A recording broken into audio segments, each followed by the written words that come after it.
I am Max Payne. My wife and daughter were murdered.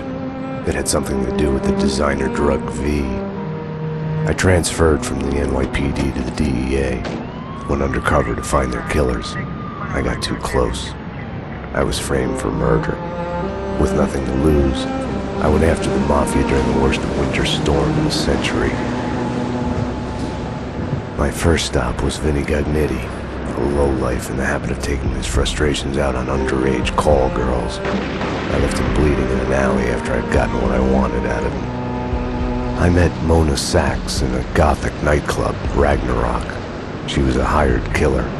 We were after the same man, her sister's sadistic husband.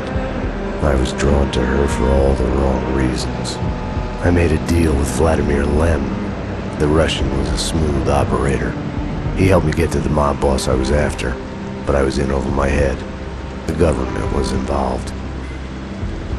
A mystery man called Alfred Woden told me the name of my real enemy, Nicole Horn. Woden and Horn were both members of a secret society, the Inner Circle. She was behind V, behind everything. While working for the DA, my wife had accidentally seen papers that incriminated Horn. Woden promised to take care of the charges against me if I took Horn out. Deputy Chief Jim Bravura of the NYPD was trailing me by the empty shell casings that I left behind. Gunshots made me deaf to the sirens, but they couldn't drown the sobs of my dead wife. Mona sided with me against Horn. She took a bullet for that. Her body disappeared behind closing elevator doors.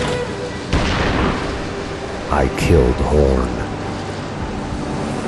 I gave myself up to the police. I had enough evidence against Woden to know that he'd keep his promise. I lied to myself that it was over. I was still alive. My loved ones were still dead. It wasn't over.